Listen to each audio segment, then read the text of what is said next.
Dios nos continúe bendiciendo a todos grandemente. Nos sentimos muy contentos siempre de poder compartir con todos ustedes la palabra de Dios. Hoy vamos a estar hablando del tema los 3 hombres más justos de la tierra según Dios. Y es que si en este momento le preguntamos a ustedes, para usted, ¿cuál sería uno de los hombres más justos de toda la tierra según la Biblia? O de las mujeres. Algunos quizás pensarían en Adán, otros en Abraham, en Isaac, en David. Otros pensarían en Ezequiel. Es decir, hay muchos hombres y mujeres en la Biblia que le daríamos el voto de confianza porque vivieron para Dios. Se entregaron en cuerpo, alma, espíritu y mente y están ahí. Pero vamos a ver hoy, a la luz de la palabra, lo que nos dice la Biblia, cuáles son los 3 hombres más justos de toda la tierra. Esto no significa que ellos nunca pecaron, que nunca mintieron, que nunca tuvieron algún error o algún desliz, sino que, según Dios, de toda la raza humana, ¿cuáles fueron estos 3 hombres? Bien, le invito a que me acompañe abriendo las Escrituras en el libro de Ezequiel, capítulo 14, del versículo 13 en adelante. Sígame con mucho cuidado, por favor. Y dice así las Sagradas Escrituras. Ezequiel capítulo 14, versículo, vamos a leer del 12 en adelante. Vino a mí palabra de Jehová diciendo: Hijo de hombre, cuando la tierra pecare contra mí, rebelándose pérfidamente, y extendiere yo mi mano sobre ella, y la quebrantare el sustento del pan, y enviare en ella hambre, y cortare de ella hombres y bestia. Este primer y segundo versículo, ¿a qué nos hace recordar o ponernos en el contexto? Cuando vino el diluvio, ¿verdad que sí? Que Dios envió este diluvio y que hombres y mujeres, animales, bestias y aves perecieron. Bien, seguimos leyendo. Versículo 14. Si estuvieren en medio de ella estos 3 varones, Noé, Daniel y Job, ellos por su justicia librarían únicamente sus propias vidas. Oiga, qué interesante y qué tremendo, hermanos. 15. Y se hiciere pasar bestias feroces por la tierra, y la asolaren, y quedare desolada, de modo que no haya quien pase a causa de las fieras. Y estos 3 varones estuvieren en medio de ella, vivo yo, dice Jehová el Señor, ni a sus hijos, ni a sus hijas librarían. Ellos solo serían librados y la tierra quedara desolada. 17. O si yo enviare espada sobre la tierra y dijere: espada, pasa por la tierra, e hiciere cortar de ella a hombres y bestias, y estos 3 varones estuvieren en medio de ella, vivo yo, dice Jehová el Señor, no librarían a sus hijos ni a sus hijas, ellos solo librarían sus propias vidas. 19. O si enviare pestilencia sobre esta tierra y derramare mi ira sobre ella en sangre, para cortar de ella hombres y bestias. Cuando dice que derramare mi ira en sangre, significa que van a morir no de muerte natural, sino que a espada, a guerra, pestilencia, cosas caóticas. Versículo 19. Y si enviare pestilencia sobre esta tierra y derramare mi ira sobre ella en sangre para cortar de ella hombres y bestias. Una vez más dice, y estuvieren en medio de ella Noé, Daniel y Job, vivo yo, dice Jehová, el Señor. No librarían a hijo ni a hija. Ellos por su justicia librarían solamente sus propias vidas. Alabado sea el Señor para siempre. Cuando el profeta Ezequías está dando este mensaje, esta profecía, recordemos que estaba exiliado allá en Judá. Todo Israel y Judá se había vuelto a los ídolos, a las perversiones, a los caminos pecaminosos, y le habían dado la espalda a Dios, que los había libertado de tierra de servidumbre de Egipto. Dios le mandaba profetas, le mandaba jueces, y el pueblo recibía palabra, escuchaba, pero no quería hacer caso lo que Dios le estaba diciendo. Vea qué tremendo y qué interesante. Entonces dice Dios, por boca de Ezequiel, que si en medio de esa generación, de ese momento al cual está profetizando, que si estuvieran ahí Job, Daniel y Noé, ellos únicamente podrían salvar sus propias vidas, pero no la de sus hijos ni de nadie más. Ahora vea qué interesante. Allá en Génesis capítulo 7, del versículo 1 en adelante, usted puede leerlo con todo detalle ahí en su casa o donde se encuentra. Dice Dios que para esa época, cuando Dios mandó el diluvio, el único hombre que se halló justo delante de Dios fue Noé. Vea qué tremendo, hermanos. Pero por la justicia de Noé, él pudo salvar en ese momento a su esposa, a sus 3 hijos, Sem, Cam y Jafet, y a las esposas de estos. Es decir, que para esa época se salvaron únicamente 8 personas. Posteriormente de ahí fue que la tierra se comenzó a poblar. Toda la raza humana venimos de Noé y de sus 3 hijos en este caso.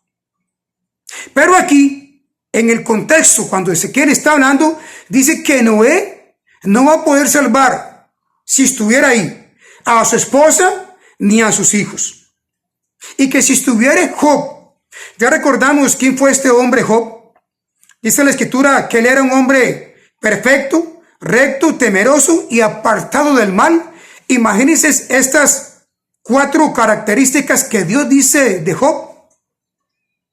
Por lo menos si nosotros tuviéramos una de esas 4, bendito sea el Señor. Imagínense cómo cataloga, cómo describe el Espíritu Santo a este hombre Job. Y que en todo esto él no pecó, ni atribuyó despropósito alguno con todo aquello que le vino. Sabemos que en un solo día él perdió cosechas, perdió ganado, perdió siervos, y aún más perdió a sus 7 hijos y sus 3 mujeres, 10 en total. Qué tremendo, ¿verdad, hermanos?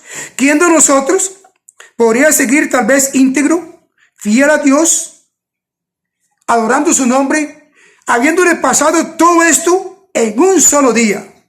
Muchos de nosotros, por poco, y más bien nos apartamos de Dios y le echamos la culpa a Dios y le decimos que Él no nos ama, que Él no tiene cuidado de nosotros. Pero Job le pasó todo esto, y aún dice la escritura, usted puede leer el capítulo 1 de Job, o bien todo el libro, pero en este capítulo 1 viene narrando, describiendo que Job dice que se postró y adoró a Dios y dijo: Jehová dio, Jehová quitó, sea el nombre de él bendito, alabado sea su nombre por siempre y para siempre. Y si hablamos de Daniel, fue un hombre que aproximadamente cuando tenía unos 15, 16, 17 años por ahí, fue llevado cautivo a Babilonia por el rey Nabucodonosor, y él con sus 3 hermanos y compañeros, Sadrach, Mesach y Abednego. Mas aún él, estando en otra nación, estando en otro país, porque el nombre de Daniel se lo cambiaron a Belsasar, que era un ídolo de Babilonia. Quisieron cambiar su identidad, pero él se mantuvo firme, él se mantuvo íntegro delante de Dios. ¿Por qué? Por el temor que él tenía en su corazón, un jovencito. Y si leemos con más detalle, allá cuando el rey Ezequías dice que él enseñó todo su palacio, sus tesoros a los reyes que venían de Babilonia, y que vino el profeta Isaías y lo exhortó y le dijo que todo lo que él había enseñado, por no consultar a Dios primero, iba a ser robado, y que él y sus hijos y los que nacieran iban a ser deportados a Babilonia, y que iban a ser eunucos en el palacio del rey. Entre esos estaba Daniel. Daniel fue un eunuco. Qué tremendo, hermanos, que estos 3 hombres, usted puede leer el libro de cada uno de ellos, de Job, de Noé y de Daniel, cómo estos hombres se mantuvieron íntegros. Pero aquí Dios dice que si estuvieran en medio de la tierra, cuando él enviare pestilencia, enviare juicio, cuando enviare la espada, que si estuvieran en medio de esa generación, ellos únicamente podrían librar su propia vida, ya no los de su esposa, de sus hijos, de su hermano, de la congregación. Y esto era que Dios estaba apuntando, hermanos, a que cada uno va a tener que dar cuenta delante de Dios. Yo no puedo salvar a mi esposa no me puede salvar a mí. Yo no puedo salvar a mis hijos no me pueden salvar a mí. Yo no puedo salvar a mis ovejas, las ovejas no pueden salvar al pastor. Cada uno debe de reconocer a Cristo como Señor y Salvador. Qué tremendo, hermanos, esto. Pero este pasaje nos está hablando del Antiguo Testamento. Vamos a leer lo que nos dice ahora las Escrituras, allá en la carta a los Romanos. Sígame, por favor, con mucho cuidado para que vean qué interesante. Vamos todos por la carta de Romanos en el Nuevo Testamento. Y nos dice así, de la siguiente manera. Capítulo 2, versículo 9 en adelante. Dice, ¿qué pues? ¿Somos nosotros mejores que ellos? En ninguna manera, pues ya hemos acusado a judíos y a gentiles, que todos están bajo pecado. Como está escrito, no hay justo ni aun uno. ¿Cómo? Una vez más, no hay justo ni aun uno. No hay quien entienda, no hay quien busque a Dios. Todos se desviaron a una, se hicieron inútiles. No hay quien haga lo bueno, no hay ni siquiera uno.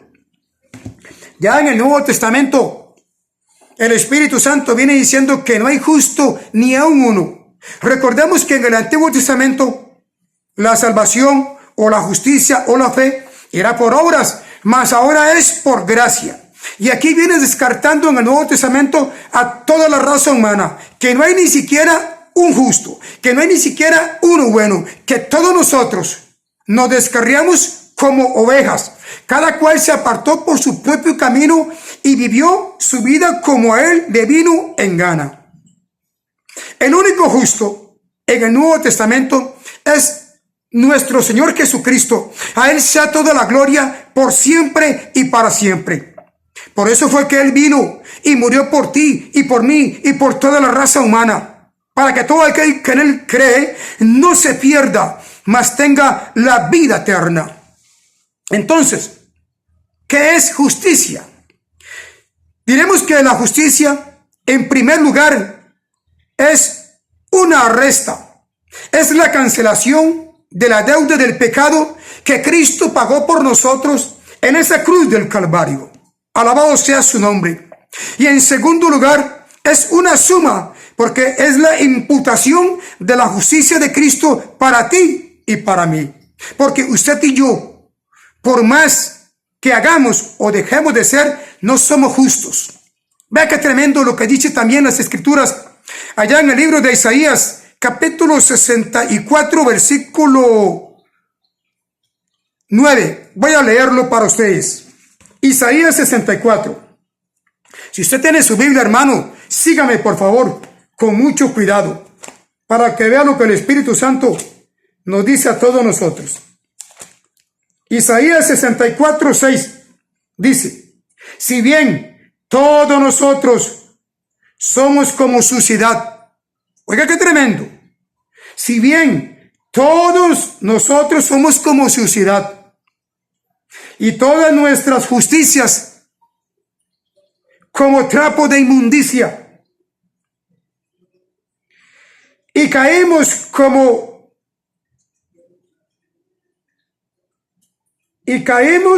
todos nosotros como la hoja, y nuestras maldades nos llevaron como el viento. Dice el Señor que todas nuestras justicias son como trapo de inmundicia. Aquí da a entender en el Antiguo Testamento es lo que las mujeres usan cuando tienen el período menstrual para recoger esa sangre mala. Así considera el Señor que nuestras justicias es como eso, como un trapo de inmundicia. No hay ninguna persona que sea justa. Por eso es que todos necesitamos la justicia de Cristo que sea aplicada en nosotros. En el Antiguo Testamento, Dios consideraba que las únicas tres personas eran, una vez más, para que no se nos olvide, Noé, Job y Daniel. Oiga, hermano, vea qué tremendo. Ni siquiera está ahí Abraham, el cual fue con la persona que Dios comenzó su tratado, por así decirlo, su alianza, para que de Abraham se hiciese una gran nación, y que nació luego Isaac y luego Jacob, al cual se le cambió el nombre por Israel. Ahí no aparece Abraham ni David, que fue conforme al corazón de Dios. Vea qué tremendo, hermanos, la exclusividad que había en el Antiguo Testamento. Mas ahora en Cristo Jesús, tanto usted como yo podemos ser justos, pero en Él, no en mí. Dice también Romanos 5:1. Sígame por favor, hermanos, en ese pasaje que estamos leyendo, que no hay justo ni a uno. Dice Romanos 5:1 de la siguiente manera: justificados por la fe. ¿Cómo? Justificados por la fe. Alabado sea su nombre. No justificados por las obras, sino que por la fe. Tenemos paz para con Dios por medio de nuestro Señor Jesucristo. Qué lindo, hermanos, cuando uno ha sido justificado. Viene el beneficio de la paz.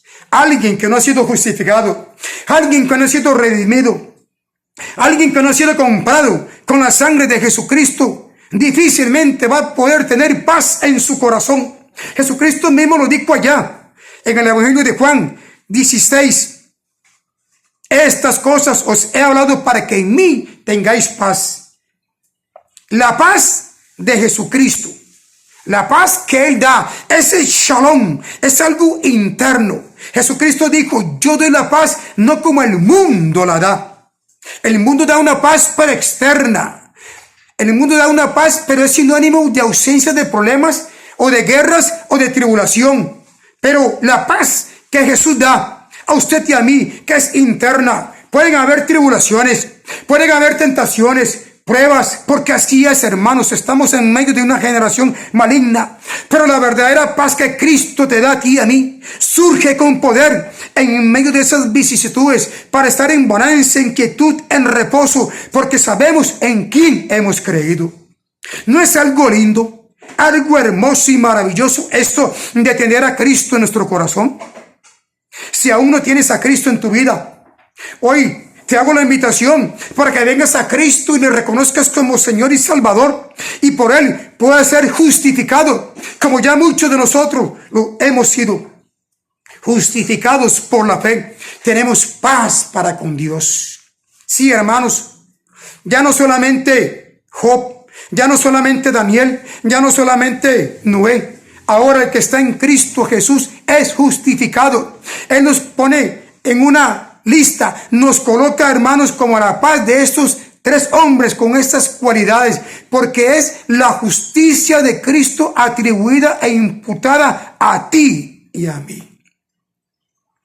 Que Dios tenga de nosotros misericordia, hermanos, porque ahora usted y yo somos justos y estamos para clamar que Dios tenga misericordia de este mundo que perece en el pecado, que perece y que va a una velocidad desesperada, a un precipicio, y que no está viendo lo que tiene delante de sí. Y Dios está hablando a su iglesia y está hablando al pueblo en general de que Él viene pronto, hermanos. Y hay muchas cosas que se están dando y muchas veces nos hacemos de la vista gorda. Tenemos ojos y no vemos. Tenemos corazón y no entendemos. Pero si usted tiene a Cristo en su corazón, al igual que yo, somos justos, hermanos, para poder compartir esto con los demás, para trasladarlos del reino de las tinieblas al reino de su amado Hijo Jesucristo. Hay muchos de nosotros o muchas de nuestras familias que tienen que llegar al conocimiento de Dios. Hay muchos de nuestros vecinos, de nuestros compañeros de trabajos. Hay muchos y la mayoría, hermanos, no tienen esa esperanza, no tienen esa convicción que usted y yo la tenemos. Dios nos ha colocado a nosotros en lugares estratégicos para poder compartir este mensaje glorioso, este mensaje de poder y de autoridad, para que muchos lleguen al conocimiento de Dios y ya seamos cada vez más justos y justos y justos, no por nosotros mismos, sino por lo que Cristo hizo en la cruz del Calvario por ti y por mí. Alabado sea su nombre. Padre, te doy gracias en esta tarde, en esta mañana y en esta noche, por compartir este mensaje con aquel que me está viendo. Sé que tu palabra no vuelve vacía, Señor, sino que tú lo haces prosperar para aquello por lo cual lo has enviado. Te pido por mi hermano, por mi hermana, por mi familiar, por mi compañero, por mi vecino. Te pido por mí, Señor, para que tú cuando vengas nos halle a nosotros justos, pero en tu nombre, no justos por nosotros mismos, en el nombre de Jesús. Si aún no te has suscrito al canal, sabes que puedes hacerlo. Le puedes dar un like o un me gusta. Eso es como decir un amén a la palabra que estamos recibiendo. Si quieres hacer algún comentario del mensaje que estamos tocando, puedes hacerlo. Y si quieres que hablemos de algún otro tema en particular, desde Génesis hasta Apocalipsis, con mucho gusto lo vamos a estar desarrollando. Estemos orando, hermanos, los unos por los otros, porque Jesucristo viene pronto por su iglesia. Maranata. Bendiciones para todos de Dios y buen día.